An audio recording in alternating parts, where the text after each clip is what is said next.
ito yung itsura ng 6K Odo.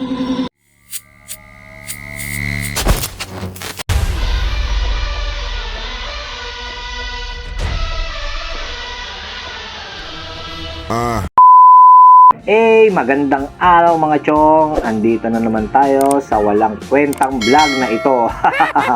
By the way guys, samahan nyo ako ngayon kasi ipapa-change oil, gear oil natin itong aking motor. Kasi magsi 6K na siya eh. So 5,900 something na yung kanyang takbo. So nila nating ipa-change oil. Kasi every 1,500 ako nagpapalit ng langis. So bumili tayo sa online shop. Makakamura kasi tayo ron eh. At dito nga tayo magpapa-service sa ating tropang si Boss Ronald. Yan, sa Team Amajasya. Matatagpuan nga pala yung kanyang shop dito sa kahabaan ng Vanguard Road, Camarin, North Caloocan. Kung alam nyo yung Kiko Market, malapit na malapit lang to sa Kiko Market. Basta mabilis lang tong hanapin. Ipagtanong-tanong nyo lang si Boss Ronald. So ito na nga. At nag-arrive na tayo sa kanyang shop. Kaya tara na chong, let's go! So ayun, nandito na tayo mga chong sa Team Amajasya. Ayan, busy-busy mga tropo. Pang ilang customer na si ma'am? Apat. Ayun, pagtapos ni madam, pinasok ko na yung ating motor para maumpisahan na yung ating project. Mamaya masingitan pa tayo ng mga hindi pumipila dyan. Alam mo na. So ang tinakbo na ng ating motor is 5,971. So consider na ano yan, 6K. Kaya change oil, change gear oil. Yung gagawin natin, change oil. Ang schedule natin ngayon ay change oil, change gear oil, tapos papa-repaint na rin natin yung ating magneto ng high temp. Ayan. So makikita natin yung itsura ng magneto sa takbong 6K. Ito nga pala yung mga gagamitin natin langis ngayon, mga chong. Motul pala. Ayan, 540. Ayan. Saka itong gear oil natin. Ang palit ko ng langis every 1,500. Tapos ang gear oil naman every 3,000. Yun Oo. Pasyal kayo dito sa shop ng tropa, kompleto rito. Dito lang yan sa may San Vicente. Vanguard to, di ba? Vanguard.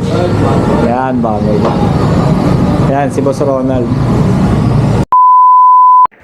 Ito na, sinimulan na nga ni Boss Ronald na baklasin yung mga fairings ng ating motor.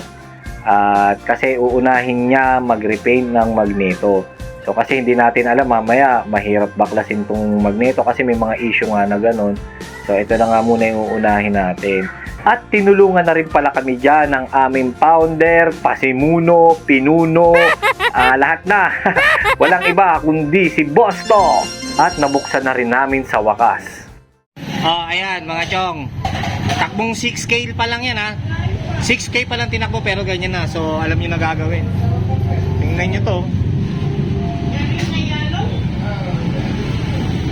So tama lang na dapat i-repaint natin to.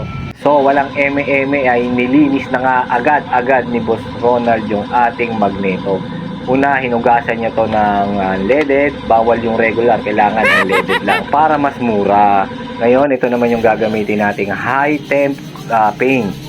So ito na nga, nilihan na ni Boss Ronald ang ating magneto gamit ang 1,000cc na liha na nabili sa Palad Hardware. Buwis buhay na nililihan ni Boss Ronald ang ating magneto. Kailangan daw walang matirang kalawang para pag nilapat niya na ang high temp paint ay polidong polido. Ready to paint na. Nalihan na ng matinding-matindi yan. Ayan. So ready to paint na yan. Dito nga makikita nyo na ready ng pintura ni Boss Ronald ang ating magneto. So kinalog-kalog niya ng mabuti ang pintura at tinesting niya sa hangin, sabay, pahid sa ating magneto. Napakalupit! Bala kasi namin dito ay 5 patong para matibay na matibay. Kaya kailangan slowly but surely para siguradong kapit yung high temp paint natin. Kasi alam niyo naman, hindi natin masyadong nakikita yan dahil tago yan. So kailangan puliduhin na natin para may peace of mind din tayo, di ba? Yan na lang kasi ang mabibigay natin sa ating motor yung tamang pag-maintenance. Kung makikita nyo guys, yan ang itsura ng first coating. Ganito naman ang itsura ng second top coat. Second coating. At sa hindi inaasahang pangyayari ay unti-unti nga nagdatingan ng ating mga tropa. Nanggaling pa sila sa iba't ibang lupalop ng Kamarin. Iisa lang ibig sabihin nito pag nagkatagpo-tagpo kami, nangangamoy empe. Ano, biyahe na tayo? Oo! Ay, di ba muna kayo na siya? Oo, baka. Dilat lang po kasi. Bila ka. Tayo na yung customer mo to. Bosti, kung nasa ka man na roon, paramdam ka na, malapit na November. Tama. Maawa ka naman na. Ay, sumubulol-bulol pa eh. Ano yan? Napunoy mo yan. Nag-adjust ka daw ba ng shock? Oo, taro. Ano sasabihin mo? Punta na dito. Punta ka na rin to. Inom na inom ka. So, tapos na yung re-repaint ng ating magneto. Pinatutuyo na lang natin yan. Mamaya-maya kakabit na natin. Time check. Mag-alas 9 na pero ang dami pa rin nagpapagawa rito. Tingnan nyo naman. Tapos, yan. Boss Bullet, gusto mo ng At bago pa nga tuluyan lumalim ang gabi ay inumpisahan na nga ni Boss Ronald na gawin ang ating change gear oil. So inuna niya to, binaklas niya yung ating drain plug para ma-drain na yung ating stock na gear oil at mapalitan ito ng bagong gear oil. Yan. Every 3K ako nagpapalit niyan yun naman ay ayon lamang sa aking sariling opinion. Basta desisyon ko yun Sana tama. At kung mali naman yung aking kaalaman guys ay comment nyo lang sa baba kung ano ba ang proper way ng pagpapalit ng gear oil. At nung magpapalit na nga kami ng engine oil ay may napansing kakaiba si Boss Ronald sa aking daladala engine oil na nabili ko nga sa online shop. guys, so yung nabili ko, ito yung sinasabi ko kaninang nabili natin online. So ito po ay fake. Peke.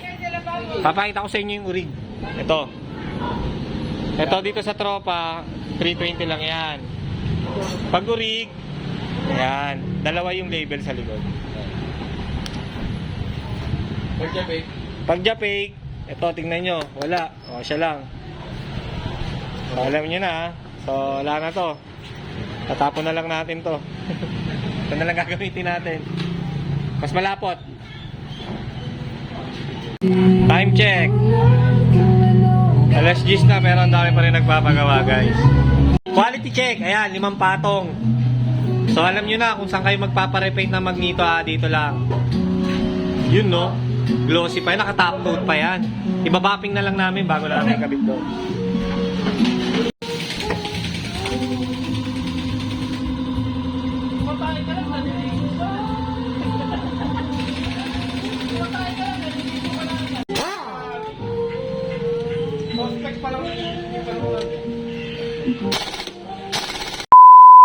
At natapos na rin ang ating kabayong si Bayabas. So, napa-change oil natin siya, gear oil, at napalinis at napapinturahan din natin ang kanyang magneto. Ayun na, hindi natin inaasahan na yung na-order natin online na langis is peke pala.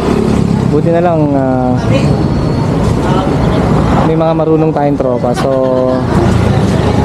shoutout guys.